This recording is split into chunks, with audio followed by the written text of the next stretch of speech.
Good morning and welcome to another edition of Recruiting Intel here on the Inside Texas Football YouTube channel powered by InsideTexas.com. Basically going back to back. Paul and Homer just got done, but we'll take over and keep it recruiting focused here on Tuesday because, gentlemen, the last opportunity for Texas to, host a regular season game, let's say, because we don't know what's happening with the playoffs. But the last chance for the Longhorns to host prospects for a regular season game is this Saturday. Of course, we've got some new predictions. We've got some new info as far as Texas commits taking visits. So a lot to cover. Make sure you like this video, subscribe to the channel, and of course head to InsideTexas.com. So Justin, let's start all the way in Georgia, place you got to go check out not too long ago. You were able to go see the Grayson Rams play a little bit of football. One of the top targets was Joseph Mbacho. And yesterday, we had our own Eric Naline put in a prediction for Mbacho to end up at Texas. Steve Wiltfong and Chad Simmons joined him, and it seems like Texas, for the former Florida commit, raced from second place to out in front for past the Auburn Tigers, and as this recruitment could be coming to a close. Yeah, when he came out of the Florida visit, we caught up with him a little bit and caught up with some sources. Turns out he really enjoyed the Florida trip, and he still has a couple of visits left. He still has to go see. He's going to go see USC, and I believe that's this weekend. And then he's also going to try to hit Tennessee and the Tennessee LSU game after that. And so it's one of those things where when you put all the teams together, there was one consistency. One of the coaches at Grayson had said, man, that kid changes his leader every week. And then he'd say that Texas is the one he talks about the most. And then I'd mention it to another source, and he'd go, well, Texas is the one that's the most consistent. That's the one he talks about the most to people. And so we feel really good about Joseph Mbacho winding up at Texas right now. They need two more defensive linemen in this cycle. He fits that mold. 6'5", about 280. A little light in the britches right now, but has the frame to go to the Hall of Fame. I mean, the guy has got – and he plays hard. He's smart. He has no bad habits. This guy put on pads for the first time in his life in the spring. And so this is all so new to him. But you know what? If you want a play to mold – Joseph Mbacho is the guy that you want to mold. I think when people think about defensive line, it's like, oh, just be bigger than the other guy and move him out of the way. But there's more thinking to it now than ever. You have to know, you have to be able to look up, engage a 300-pounder in front of you, see behind him, and choose the right direction. And for a first-time player, that's not easy. But Coach, when you think about someone who is 6'6", 280, and there's a potential down the line he could be great at this. It's the type of, I don't want to say chance, but it's the type of ticket you buy not knowing what the ride's going to be, just because it could be a real fun one. Yeah, look, it's the new wave. You see a ton of guys looking for size and athleticism, and he has that. Like they always say, it's something size is something you can't teach, right? It's just DNA, man. And luckily, this guy can move for his size. And so it's like Justin said, just some clay you want to mold and turn it into this magnificent vase, man. And I think this kid has the ability to do it because he works hard. He's actually out there really trying to better himself. And I think being so new to football or just putting pads on, and he already looks like this and he's dominating guys, just imagine how good he's going to get. And so you can't say no to someone of that size and that stature who can move like that. You just open your mouth and say, thank you, God. Let's go. That's pretty much it. Yeah. Thinking about the class, you've got Josiah Sharma, and Coach, correct me if I'm wrong on either of these guys. Sharma and Charles kind of look like noses. They're going to be guys who play the one, maybe a zero in a pinch or in a certain situation. Definitely Sharma. Yeah, definitely Sharma. Mbacho seems like someone who could play 3 and when you get into those situations, even 4 if necessary. Yeah, definitely. I think he's versatile, so he can play maybe even 5 if you ask him to. It just depends on how how much weight he puts on when he gets to Texas. And so, yeah, you got Sharman, Meyer, and Charles who probably play the interior, who also still can move like they're playing. They can play a 3-tech or 4-eye, but Mbachu, I can definitely see him as a 4-eye 3 or maybe even a 5 in a pinch, depending on the fronts that the Texas runs. And I think I one of the things with football I can never remember is like under and over, but like I think with playing, if you're playing a 1-tech, you are over I got to get this right. You're over the shoulder of the center. If you're playing 3-tech, you're over the outside shoulder of the guard. Got it. And then 4-eye, you're on the eye of the tackle. 5, you're on the outside shoulder. So like that's kind of explaining where there are. You think of the 0 and 1 as like the big guys, but PK changes things around. But that's all to say that Joseph Mbacho is extremely versatile. Has the potential to be versatile. There's a lot to work with, a lot of progress to go. They always say the closer to the ball you play, the longer it takes for you to get on the field. And this may be a definite case of that, not just in the physical development, which he's pretty advanced for his age, but the game, the hands, all that stuff. It's something for Kenny Baker to work on. Before we keep on going, got a good question here from Dave H. Is Texas done at corner with Grayson Littleton in the boat now? Also, what happens at linebacker if the Longhorns get Wiley? Thanks for all the hard work. Justin, they have Caleb Chester. They have now Grayson Littleton, but they're still recruiting a lot of star players in the defensive backfield. Yeah, they want another corner. They want one more. There's a handful in the mix right now, and mostly these are guys that they're going to try to flip. Dorian Brew is the one that popped in for Texas, Georgia. They're still in the mix there. Cade Phillips is another one, former Texas commit. They're still pushing there. They're still, and Coach Williams knows that one better than I do. Mm-hmm. They're still pushing there to try to get him on campus before signing day. LSU's kind of cratering a little bit over in Baton Rouge. Cortland Guillory, they're just a handful. I went and saw a couple from Houston last week, and so they want one more. They're going to try to get one more. I don't think it's going to be difficult. I think they're going to be able to flip one of them. As for Kellen Wiley, that one's going to be interesting because I think Texas is in a great spot today. But really, you're going to have to ask me about that after Miami. Like, I think people are overestimating how big Miami could be in state in that recruitment. And so at the end of the day right now, they're definitely going to add another corner. They've got their eyes on 3 or 4 guys that they're still talking to that are committed to other schools. They never let up talking to some of these kids.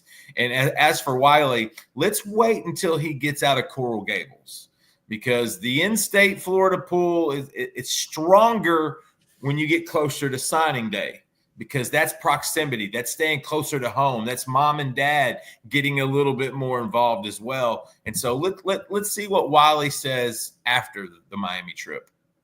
Yeah, a lot of different things going on at linebacker.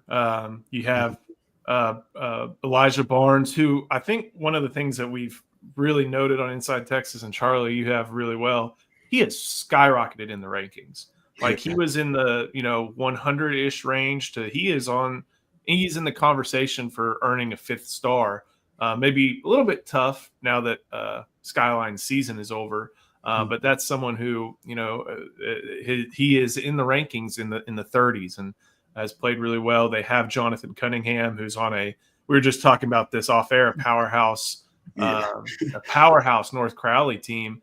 Wiley would be a tough pull, but it seems, when you think of Pettijohn and his commitment to Ohio State, and Madden Fair-Emo, and, his recruitment may be coming down to what's going on between the Irish and the Trojans this weekend. Wiley could be the most attainable remaining target left for the Longhorns at linebacker. Yeah, definitely. And watching his film, like he's super athletic. Like, man, you can see this guy move all around the field. He can cover in space. He can rush off the edge. Like everything you ask for that third linebacker to be, he can be there. And he has the size to, kind of come in, especially if he enrolls early and graduate, comes in the off season. Like he'll be ready by fall, size-wise, right? I feel like Torrey Beckton would get him ready, but mentally he's already ready to play. Like this is a tough kid who just gets it. A lot of those Florida kids they grew up they grow up that way, just a different mentality, and so they come in ready to play, ready to work. And Kellen Wiley, I love his film, man. You see him body slamming people. It's like, yeah, I need more of that. I need more guys like that on defense. But I love his film. I get a Robert Killebrew vibe from Wiley. Ooh. Robert, One of the take your things, head Wiley goes to Armwood High School off. in Tampa, and it just kind of dawned on me. I remember asking Sark a couple of weeks ago about Desmond Watson, the 450-pounder at Florida. He went to Armwood, and Sark talked about how he and Jeff Banks have been through that school. Talked, when they recruited Watson, I guess at Alabama, they've been through there. So there's still some connections there for the Longhorns as they try to get. Was he committed anywhere, Justin? Wiley? I don't think so. Just I could be wrong. Littleton was with Clemson. I don't think so. If it was, it's not off the top of my head. Yeah, I was looking too, but I hadn't seen it. I can't remember. I don't think he was. Well, honestly, I think he was one of those late senior evals, like late senior risers, which this kid could have been great for 2 years, but sometimes it just takes time to find these guys. And so I think he was one of those guys that kind of blossomed over the summer in this season. Before we keep on going, make sure you get your questions in, but we got to go show some love to our sponsor, and that's Game Time. You can get into DKR and know your all-in price, your view with the Game Time app. Go to gametime.co or use the Game Time app. I used them to get rid of some tickets not too long ago. It's extremely easy. If you use the code ON3, ON3, you can get $20 off your first purchase. Hey, when you're thinking about that Texas A&M versus Texas game in Kyle Field, that may just be a drop in the bucket, but every little bit counts. You'll get to see, hey, if you're up in the zone at the very top and you can't see that back of the end zone, which is a design flaw for Kyle Field, you can still see that in the Game Time app. You can see the all-in price, fees, all that different stuff included. So go to Game Time, download the app, gametime.co. It is ticketing made easy. Use the promo code ON3 for $20 off your first purchase. Of course, terms do apply. So thank you for that question, Dave. Let's go to some of there's flip efforts going on for the Longhorns, not just trying to flip others, but others trying to flip them. And you talked, Justin, a little bit about Florida. Let's kind of a big picture sense. We're very used to, at least over the past 10 years, a little bit different now, but in the past 10 years, we would always ask kids, and kids would be sold on the idea of bringing Texas back, which means they were down and like, I'm going to be the class that gets them back up. Florida's using that now. Florida has that combined with proximity in an NIL pitch, and they're using it on a number of people. They just flipped not French, but they just flipped the Florida State commit in the middle of us recording the show. They're trying to flip Jamie French. You got to catch up with French. So how do you feel about that recruitment now? And what are some of the things we've told people over on Inside Texas about the Jamie French situation? Really quick, with Pierre Lewis flipping to Florida, I think that tremendously helps Texas with Myron Charles. I think Texas felt really good about Myron Charles once he left that Florida trip that he made last weekend. I think Charles is solid with Texas. So that flip, I think, actually is a domino effect on Florida looking for someone else, which means they probably don't feel as good about Charles. I can say the same thing about Florida at wide receiver. Because now they're all over Dallas Wilson, the Oregon commit, and they're starting to get momentum there.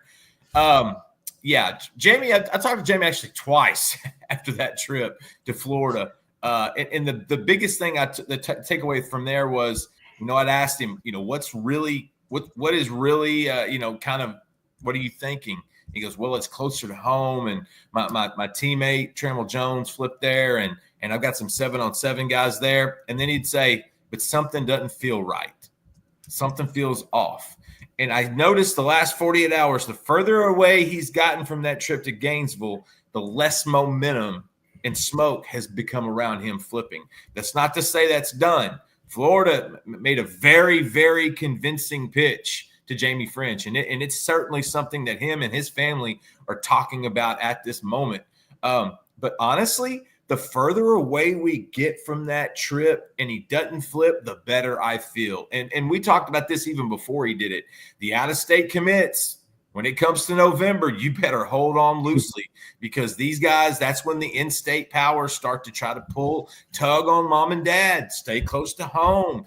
Hey, bring Florida back, like you said, bring the swamp action back, da-da-da-da-da. You know, and he even noticed that that DJ Lagway needed some weapons out there. And so I'm feeling a little bit better about French than I did 48 hours ago. I think everyone was a little knotted on Sunday evening when all that stuff was kind of fluttering out. But hey, Florida's not letting up, and don't forget he's being represented by Drew Rosenhaus and his company, and so that is another big factor. But at the end of the day, it gives me a Ryan Wingo vibe in the sense that home might actually be Austin. You know, they talk about being close to home, staying close to home. Home might actually be Austin. And so at the end of the day, I'm feeling better and better about Jamie the further we get from that Gainesville trip. One of the things about this is I think Florida has their last home game of the season this Saturday. They're hosting Ole Miss. Then they have to go to Tallahassee, which I think we were going through that the Florida schedule. We were counting the losses, and they've acquitted themselves decently well. It'd be funny if they dethroned Ole Miss and made everything kind of thrown into a lurch. Saw a comment from Derek M. Justin, you had mentioned Kevin Wynn. There was one prediction for him to South Carolina. That's not a name I'm totally remembering him being involved with, although proximity there. But are the Gamecocks in on this one, or is this kind of one prediction that you know of?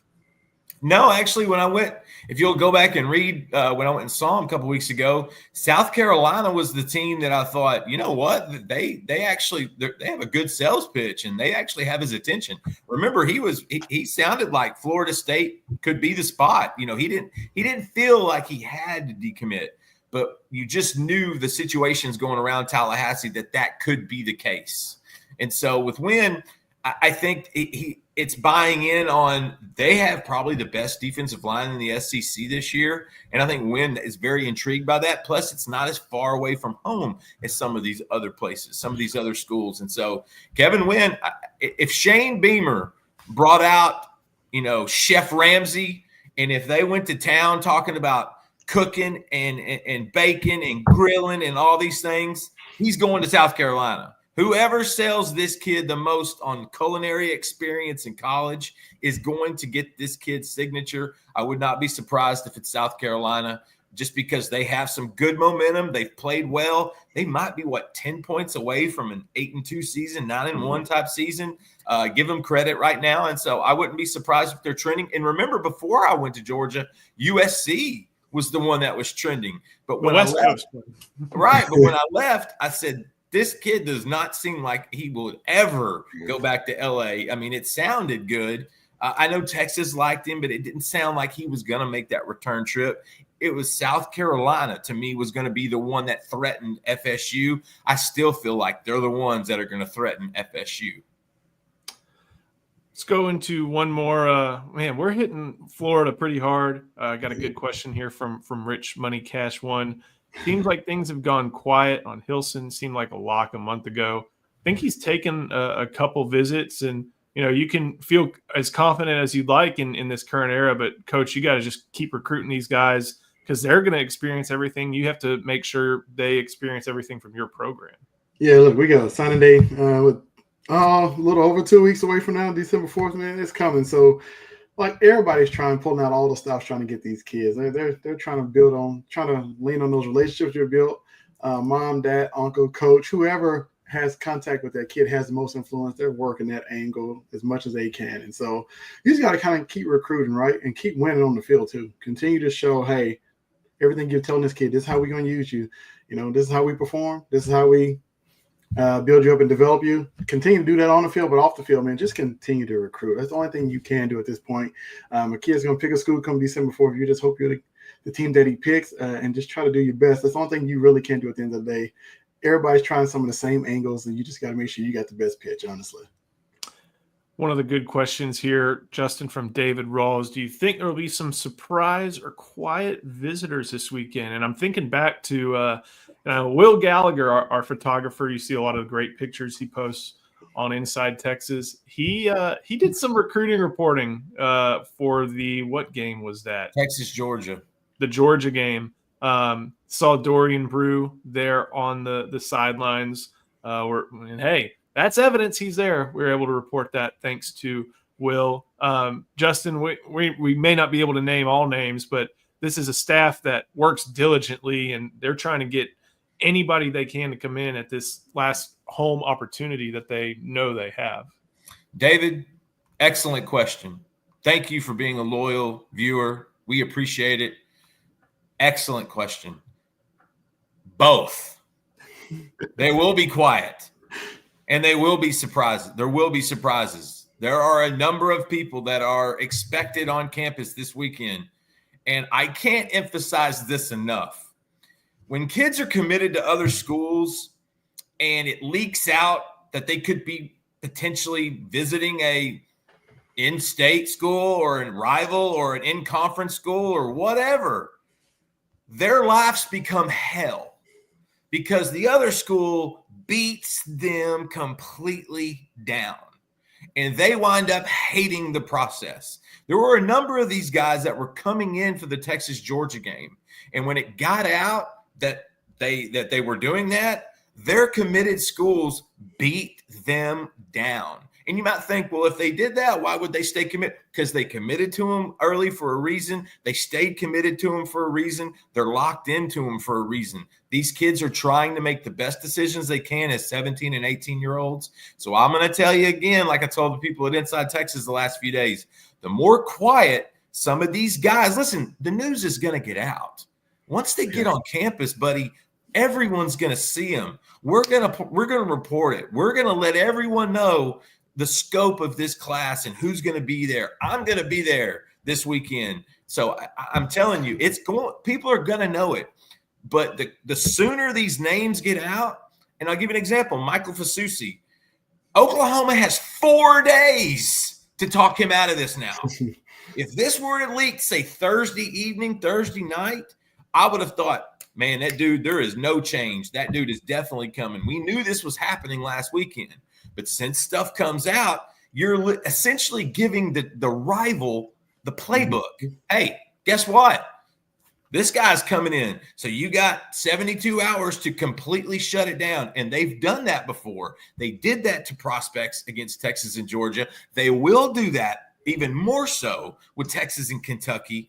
At the end of the day, guys, yes, there will be surprise visitors. Yes, there will be some that Inside Texas does their very best to keep quiet until we can't keep it quiet. We want to make sure the viewers always and the fans always up to date. But I'm telling you, end of the year, 2 weeks from National Signing Day, the more quiet some of this stuff happens, the better. I can't emphasize that enough. Yeah. Should be interesting. That's going to be a one to track because, when's Brent Venables going to hire his offensive coordinator? When does that happen? How does he, handle Bill Bedenbaugh? Is that opportunity for playing time still there if they go and get some guys on the portal like they may need? Would they risk a freshman left or right tackle? A lot of different stuff like that. So we have a note over on Inside Texas about this, Justin, or a story even. Justin, you published that earlier this morning. Going to be taking he's going to be seeing some in-state, at least tentatively planning to see some in-state rivals. So go to Inside Texas. We got a link in the description for y'all to come check out, come join us as we get closer and closer to signing day. I got one question I want to go over before we can get into maybe some of the other flip targets and guys from Texas who taken some visits, and I think one of them is worth investigating. Are there rules around having recruits come to home playoff games? I looked it up. The dead period. In fact, I should just look it up right now. There is something in the NCAA calendar. It's the dead period. It means you can't go. Coaches can't go. Players off campus, and kids cannot visit schools. That's why Jim Harbaugh, and even going back Arizona State, Antonio Pierce and Herm Edwards got in trouble because they were hosting kids during the dead period. You can't have them up there. But looking at the calendar, there is a quiet period from December 9th to December 22nd. And the playoff games on campus are on the 21st. A lot of these kids will have signed their letter of intent by then, or if they're not even going to do that, they will have signed their binding-ish financial aid agreement. Yeah. That's all to say, like, you're probably, unless some of these prospects are going to be like, nope, taking it to February, you're probably not hosting battles or recruiting, recruits who are still torn on campus. You're hosting guys who maybe are 2026s or 2027s. You're hosting your commits. If there are any guys who want to take it to the February signing day, yeah, you can bring those guys in. And they can come in on visits. But yeah, it is what's called a quiet period.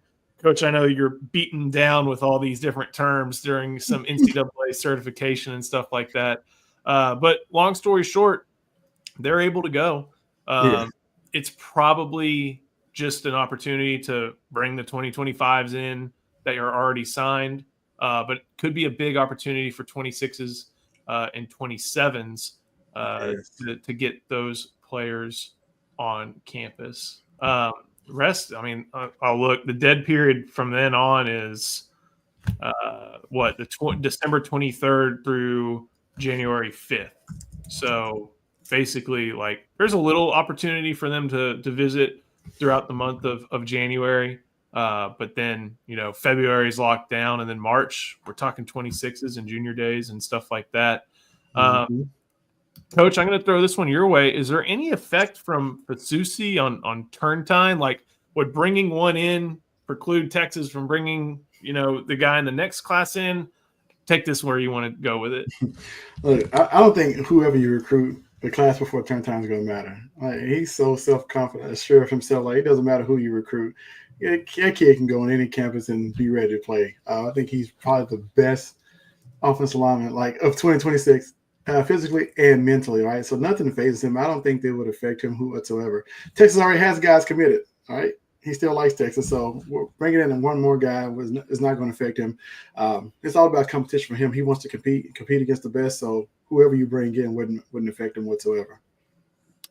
Then, Justin, you may have a little bit more insight on this one. What are kids signing now that the NLI is going away? They've always signed scholarship papers. Now we've got flip one of those two letters, NIL, to sign. What are they going to be putting pen to paper to and scanning and PDFing and sending? Yeah, that's what they're going to keep doing that. They're not actually never signing anything. They're actually just sending a screenshot of their visual signature or whatever, and that DocuSign, right. There's no more fax machines. It's nothing like that. But now that there isn't there's not a corrective action, I guess you would say, on signing literally pen to paper.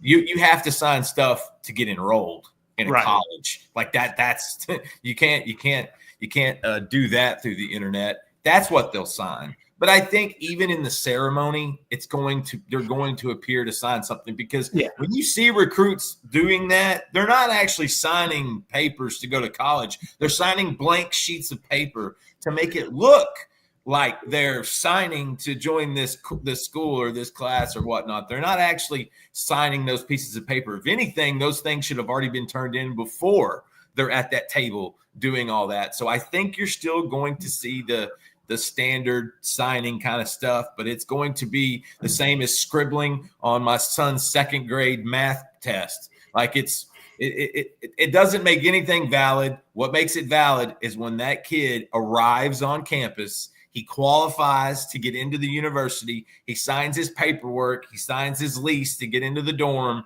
That's the stuff kids are going to be signing. Yeah. I remember during when it wasn't like, I'm trying to think of the right way to term this, but like when it wasn't super cut and dry, like he signed, like for a lot, that's what it is. There was no early signing period. So these early enrollees you knew when they showed up. And the point of no return, for lack of a better term, was when their butt was in the seat during the first class day. So all the people on the board were like, is he in economics 301? And it's like, did he show up to his English class? Now with early signing, that's a little bit different. But I remember that being the thing. It was, hey, you know what? I'm in class, I'm learning, I'm in a professor. And at that point, you're enrolled.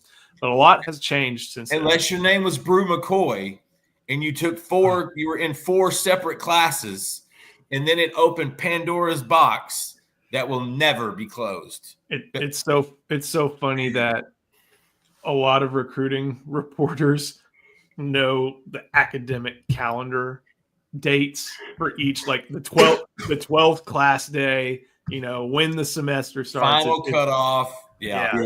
It's funny. Maybe one last question from our guy living rent free in UT.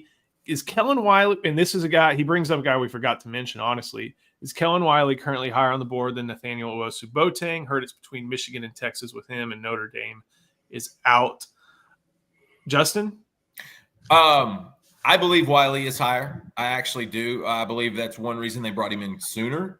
And also with Owusu-Boateng, I think the relationship has been building, but I don't think there's urgency in there because correct me if I'm wrong, Charlie, hasn't there been a couple other times when Owusu-Boateng was supposed to be on campus and then something happened? Exactly. He wound up either taking a visit somewhere else or something got canceled.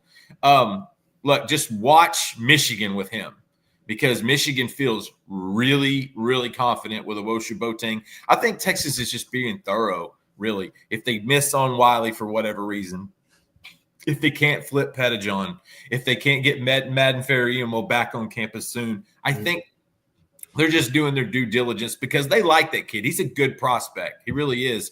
And I'll tell you, here's a sleeper here. Don't be surprised if Colorado gets a visit or gets something late or gets something in between now and early National Signing Day because they're making a real push with a handful of these IMG kids. And I know that he's in that mix. But the latest I'd heard, Notre Dame is out.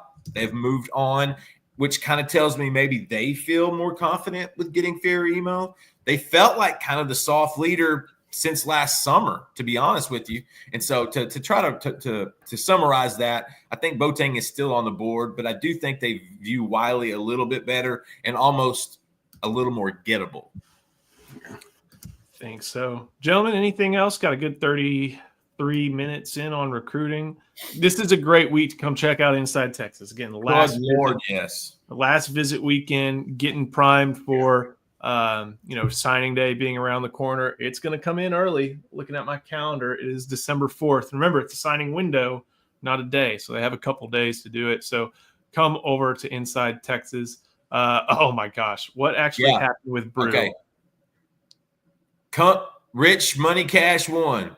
Come see us at Inside Texas. If you will start a thread, I will explain that story completely to you. I will give you every detail, all the fun stuff. One of the coolest weeks of my life. Joe Cook broke his computer refreshing it. There's a lot to this story. There's so much goodness.